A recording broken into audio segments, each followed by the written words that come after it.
السلام علیکم دوستو، کیا حال ہے؟ امید سے آپ خیریت سے ہوں گے۔ دوستو یہ نہ سوچے کہ آپ نے بہت بڑے بڑے اچھے سے کام کر لیے ہیں تو اللہ تعالیٰ آپ کو بخش دے گا۔ وہ رحمت للعالمین ہے، بخش بھی سکتا ہے، ہو سکتا ہے بخش بھی دے۔ صرف ہم آج کے دور میں یہی امید کر سکتے ہیں، لیکن اگر اللہ کی رحمت دیکھے تو انشاءاللہ اللہ ہمیں بخشنے والا ہے۔ دوستو میں آپ سے صرف ایک بات کرنا چاہتا ہوں کہ ایک ایسا شخص تھا، اللہ تعالیٰ نے اسے ایک طاقت دی ہوئی تھی۔ اللہ نے اسے اتنی طاقت دی ہوئی تھی کہ اگر اس علاقے میں کسی کو کچھ بولتا تو وہ اس کے آگے نہیں بول سکتا تھا، اور وہ اتنا نیک تھا کہ اللہ تعالیٰ نے اپنے فرشتوں کو کہہ دیا تھا کہ یہ جنتی ہے۔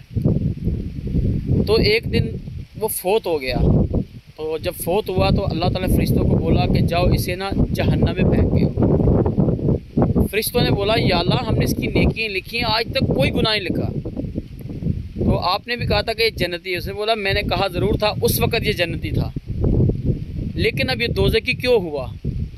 میں نے اسے طاقت دی تھی، اور اس سے جو تھوڑا سا کم طاقت والا تھا وہ کمزور کے اوپر ظلم کر رہا تھا، تو وہ یہاں سے وہ گزر رہا تھا، یہ گزر رہا تھا، اس نے اس کو منع نہیں کیا۔ اگر یہ چاہتا تو اس مظلوم کو بچا سکتا تھا اس سے، صرف ایک آواز دے کے، تو اس نے صرف دیکھ کے ظلم ہونے دیا اور چلا گیا۔ تو مجھے یہ اس کی ادا پسند نہیں آئی، میں اس کے ساری نیکی ختم کر کے اس کو دوزخ میں پھینکوں گا۔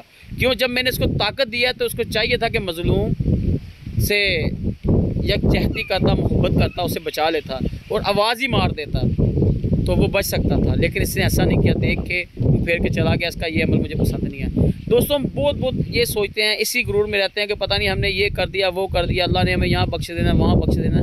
دوستوں ایسا نہیں ہے، اللہ کی چھوٹی سی پکڑ ہوتی ہے نا، ہمیں اس سے بھی معافی مانگنی چاہیے، یا اللہ کی چھوٹی سی پکڑ بھی ہے ہمیں اس سے بھی بچا، کیونکہ جو اللہ کی پکڑ ہے نا اس کی پکڑ کے آگے کوئی پکڑ نہیں ہے۔ تو اللہ سے توبہ ہی کرنی چاہیے، جب جہاں مرضی بیٹھیں وہ درود پاک پڑھتے رہیں اور استغفر اللہ کرتے رہیں۔ اس کی وجہ یہ ہوگی دوستو کہ اللہ تعالیٰ آپ کے گناہوں کو کم کرتا جائے گا۔ ہو سکتا ہے کوئی جانے انجانے میں ہم سے کوئی ایسی غلطی ہو گئی ہو کہ اللہ کے پکڑ میں آ رہے ہوں، اور ہماری یہ جو ورد ہے ہم پڑھتے رہیں، اللہ تعالیٰ اس کے صدقے ہمیں معاف کرتے، کیونکہ چھوٹی چھوٹی چیزوں سے اللہ تعالیٰ معاف کرنے والا ہے۔ میں آپ کو معاف کرنے کی بھی یہ بتا دوں کہ ایک فحاشہ عورت تھی، اس فحاشہ عورت کو اللہ اس علاقے کی سب سے بدکار عورت تھی وہ۔ اب وہ ایک جگہ پہ جا رہی تھی تو اس سے دیکھا کہ کتا گرمی کی وجہ سے، یہ کتا جو تھا گرمی کی وجہ سے بلک رہا تھا۔ اس نے کیا کہ اپنے پیر سے اپنا جوتا اتارا اور اس سے رسی باندھی اور اس کو کنویں میں اتارا۔ جب کنویں سے اتار کے باہر نکالا تو اس کو پانی پلایا، تو وہ کتا پانی پی کے دوڑ کے نکل گیا۔ پہلے مر رہا تھا لیکن اس کی زندگی بچ گئی۔ جب وہ فاحشہ عورت مری تو لوگوں نے کیا کیا، اس کو اٹھا کے دفنایا نہیں، اس کو کہیں کوڑے میں پھینک دیا۔ تو اللہ تعالیٰ نے فرشتوں کو کہا، فرشتوں جاؤ اس کو نہلاؤ، اس کو غسل دو اور انسانی روپ میں جاؤ اور اس کو دفنا دو۔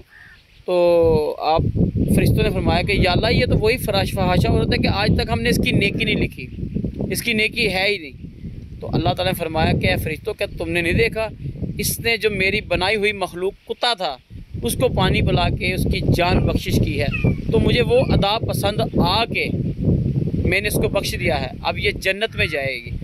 میرے دوستو اللہ تعالیٰ چھوٹی چھوٹی چیز پہ پکڑ بھی کرتا ہے، وہ چھوٹی چھوٹی چیز پہ بخش بھی دیتا ہے۔ اب یہ چھوٹی چھوٹی چیزیں مت چھوڑا کریں، کوشش کیا کریں اچھا کرنے کے لیے۔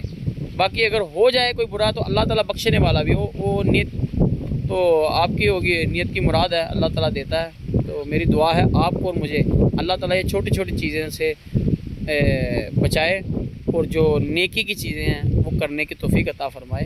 اسی بات پہ اتفاق کرتا ہوں دوستوں کہ اللہ تعالیٰ ہم سب کو سمجھنے کی توفیق عطا فرمائے۔ السلام علیکم ورحمۃ اللہ وبرکاتہ۔